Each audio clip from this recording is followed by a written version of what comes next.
Hey there, hello everyone, welcome back to English with Ramesh. Breaking news నుండి కావచ్చు, లేదా ప్రస్తుతం జరుగుతున్న ఇష్యూస్ నుండి కావచ్చు, నేర్చుకునే ఇంగ్లీష్ ఏదైతే ఉంటుందో అది చాలా స్ట్రాంగ్గా మన మైండ్లో ఫిక్స్ అయిపోయి ఉంటుంది. So that we will never forget and you know అది మనకి మాట్లాడడానికి, ప్రాక్టికల్గా మాట్లాడడానికి కూడా చాలా హెల్ప్ చేస్తుంది. So keeping that in mind నేను చాలా రియలిస్టిక్ ఎగ్జాంపుల్స్తో, మోస్ట్ హ్యాపెనింగ్ ఎగ్జాంపుల్స్తో మాత్రమే మీకు క్లాసెస్ చెప్పడం జరుగుతూ ఉంది. అందులో భాగంగా ఈరోజు క్లాస్ కూడా మీకు ఖచ్చితంగా హెల్ప్ చేస్తుంది. So let's get started without wasting any time. Well, elections are over, అంటే ఎన్నికలు అయిపోయినాయి. నెక్స్ట్ ఈవెంట్ ఏంటి? ప్రమాణ స్వీకారం. Thousands of students have asked me how to talk about ప్రమాణ స్వీకారం in English. ప్రమాణ స్వీకారాన్ని ఇంగ్లీష్లో ఏమంటారు? అతను ప్రమాణ స్వీకారం చేసిందంటే ఎట్లా చెప్పాలి? కేసీఆర్ ప్రమాణ స్వీకారం చేసిండు, జగన్ ప్రమాణ స్వీకారం చేసిండు, ఇవన్నీ ఎట్లా చెప్పాలి? లేదా రేపు మమత ప్రమాణ స్వీకారం చేస్తుంది, ఈరోజు స్టాలిన్ ప్రమాణ స్వీకారం చేసిండు, ఇవన్నీ ఇంగ్లీష్లో ఎట్లా మాట్లాడాలి అనేది చాలామంది, most of the students have expressed doubts. Okay, అలాగే చాలామంది కన్ఫ్యూజ్ కూడా అవుతారు. మనకి ఇక్కడ ప్రమాణ స్వీకారం గురించి ఇప్పుడు ఏ టీవీ ఛానల్ చూసినా, ఏ న్యూస్ పేపర్ చూసినా అదే కనిపిస్తుంది ఈ 2-3 days. అదేంటో మనం నేర్చుకుంటే will be talking about that particular event when ever the time comes, right?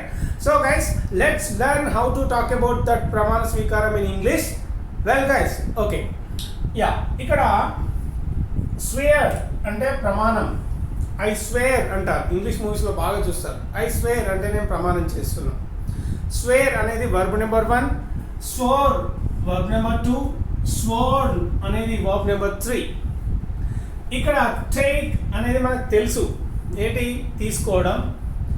టుక్ తీసుకున్నాను, టేకెన్ తీసుకున్నాను. క్లియర్?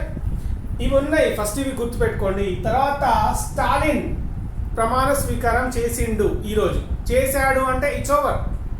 కాబట్టి యూజువల్గా ఏమని చెప్తారంటే స్వోర్న్ ఇన్.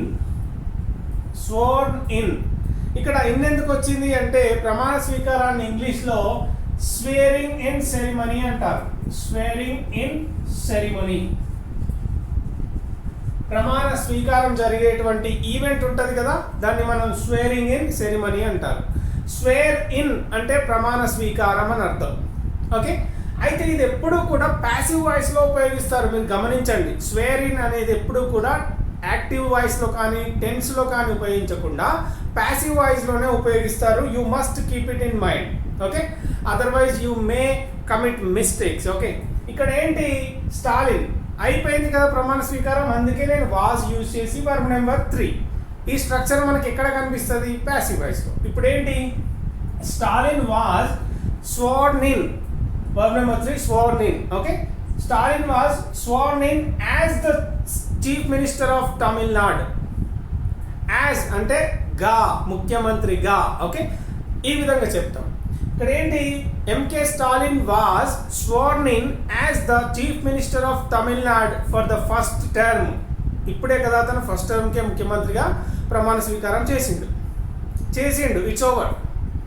కానీ మమతా బెనర్జీ రేపు 7th రోజు చేస్తుంది, లేకపోతే ఇంకా maybe tomorrow or day after tomorrow చేయొచ్చు. ఓకే, మమతా ప్రమాణ స్వీకారం చేస్తుంది, ఫ్యూచర్లో చేస్తుంది అని చెప్పాలనుకున్నప్పుడు ఏ విధంగా చెప్తాము? ఇక్కడ బీఫామ్ గతంలో అయిపోయింది అయితే వాజ్ వర్బ్ ప్లస్ V3 ఉపయోగిస్తామని చెప్పుకున్నాం కదా. భవిష్యత్తులో జరిగే ప్యాసివ్ వాయిస్కి ఏముంటుంది? Will be plus verb number 3. అప్పుడు ఏమవుతుంది? Mamata will be sworn in as the chief minister of West Bengal tomorrow or day after tomorrow. రేపు కానీ ఎల్లుండి కానీ చేయొచ్చు అంటే చేస్తుంది అంటే Mamata will be sworn in as the chief minister of West Bengal అంటే పశ్చిమ బెంగాల్ చీఫ్ మినిస్టర్గా మమతా బెనర్జీ ప్రమాణ స్వీకారం చేస్తుంది.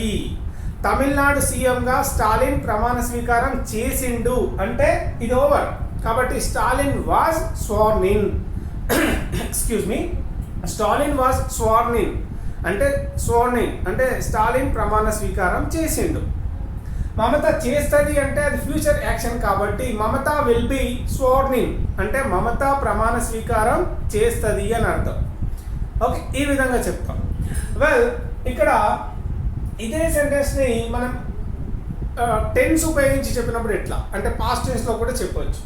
అప్పుడు ఏంటి, టేక్ అండ్ ఓత్ అంటే ప్రమాణం చేయడం, ప్రమాణం తీసుకోవడం. టేక్ అండ్ ఓత్, ఓత్ అంటే వచ్చేసి ప్రమాణం, టేక్ అండ్ ఓత్ అంటే ప్రమాణం తీసుకోవడం లేదా ప్రమాణ స్వీకారం చేయడం అనే కాంటెక్స్ట్లో ఉపయోగిస్తాం. అప్పుడేంటి, టేక్ అనే దానికి వర్బ్ నెంబర్ 2 టుక్. స్టాలిన్ ప్రమాణ స్వీకారం చేసిండు అని చెప్తే Stalin took an oath, took an oath as the chief minister of Tamil Nadu. Tamil Nadu chief మినిస్టర్గా స్టాలిన్ టుక్ అండ్ ఓత్. ఇక్కడ ఏమైంది, ఇది డైరెక్ట్గా సబ్జెక్ట్ తర్వాత వర్బ్ నెంబర్ 2 కాబట్టి ఇది సింపుల్ పాస్ట్ టెన్స్లో ఉంది. ఇక్కడ సింపుల్ పాస్ట్ ప్యాసివ్ వాయిస్లో ఉంది. That is the difference. Okay, Mamata చేస్తుంది, ప్రమాణం తీసుకుంటుంది అని చెప్పినప్పుడు Mamata will take an oath as the chief minister of West Bengal tomorrow or day after tomorrow. ఇది ఫ్యూచర్ టెన్స్లో చెప్తున్నాం, ఇక్కడ ఫ్యూచర్ ప్యాసివ్ వాయిస్లో చెప్తున్నాం. ఎందుకంటే స్వేరింగ్ ఇన్ అనేది ఎప్పుడు కూడా ప్యాసివ్లోనే ఉపయోగించాలి. Just keep it in your mind strongly so that you will never forget, right? ఇక్కడ ఏంటి, Mamata will take an oath as the CM of West Bengal. West Bengal సీఎంగా ప్రమాణ స్వీకారం చేస్తుంది. ఓకే, వెల్, ఇంకా వీటి నుండి మనం కొన్ని క్వశ్చన్స్ని ట్రై చేద్దాం. ఏంటి, స్టాలిన్ ప్రమాణ స్వీకారం చేసిండా అని క్వశ్చన్ అడుగుతున్నాం ఫ్రెండ్ని. Was Stalin sworn in as the chief minister of Tamil Nadu. Tamil Nadu chief మినిస్టర్గా స్టాలిన్ ప్రమాణ స్వీకారం చేసిండా అని అడుగుతున్నాం. అప్పుడు ఏంటి క్వశ్చన్, వాజ్ ఒకటి బయటకు వస్తే was mister Stalin sworn in as the CM అంటే చేసిండా. అవును చేసిండు అంటే ఎస్ హీ వాస్. అవును చేశాడు అంటే ఎస్ హీ వాస్. ఎప్పుడు చేసిండు అంటే when was he sworn in. That's it.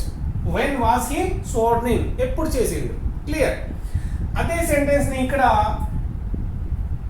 Stalin took an oath అనే సెంటెన్స్ ఉంది, అంటే స్టాలిన్ ప్రమాణ స్వీకారం చేసిండు, సేమ్ మీనింగ్. కానీ ఇక్కడ టెన్స్లో చెప్తున్నాం, యాక్టివ్ వాయిస్లో.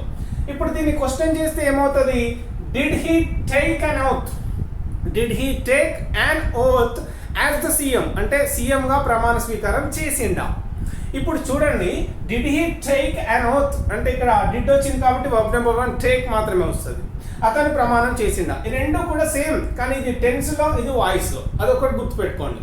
ఇప్పుడు ఏంటి, did he take an oath అంటే చేసిండా. ఎస్ చేశాడు అంటే ఎస్ హీ డిడ్ అని చెప్తాం. Yes he did. Okay, well, ఎప్పుడు చేసిండు అని అడగాలనుకుంటే when did mister Stalin take an oath as the chief minister of Tamil Nadu అంటే చీఫ్ మినిస్టర్ ఆఫ్ తమిళనాడుగా ఎప్పుడు ప్రమాణం చేసిండు అంటే when did mister Stalin take an oath as the chief minister of Tamil Nadu అని అడగాలి. క్లియర్, ఇది వదిలేద్దాం. ఇప్పుడేంటి, మమత ప్రమాణ స్వీకారం చేస్తుందా, భవిష్యత్తులో చేస్తుందా అని అడిగినప్పుడు ఏమవుతుంది, ఈ విల్ ఒక్కటే బయటకు వస్తుంది, బి అక్కడే ఉంటుంది. Will Mamata be sworn in as the CM of West Bengal. West Bengal సీఎంగా ప్రమాణ స్వీకారం చేస్తుందా. ఎస్ షీ విల్ బి, అవును చేస్తుంది. ఎప్పుడు చేస్తుంది అని అడిగినప్పుడు ఇక్కడ వెన్ యాడ్ చేస్తాం.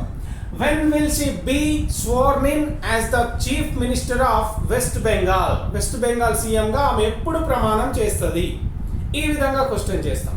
When will she be sworn in, ఆ విధంగా క్వశ్చన్ చేయొచ్చు.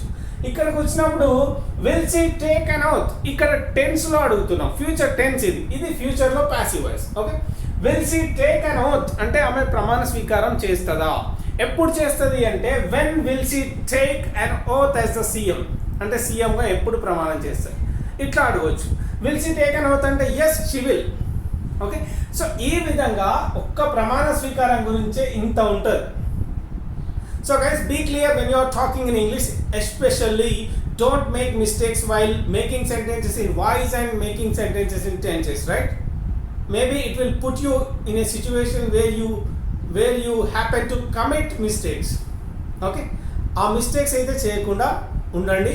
So be perfect and be clear. Anyway, hope you have enjoyed this class or you have learned something from this class. ఒకవేళ నేర్చుకున్నట్టయితే కనుక సబ్స్క్రైబ్ చేసుకోండి, ఛానల్కి share చేయండి. కొత్తగా చూస్తున్న వాళ్ళైతే లేదా ఇంకా సబ్స్క్రైబ్ చేసుకోకపోతే do subscribe to English with Ramesh and do like this class and do share it in your WhatsApp groups, on wherever you want. Anyway, thanks a lot for watching. See you. Bye for now. We'll be back with one more exciting topic.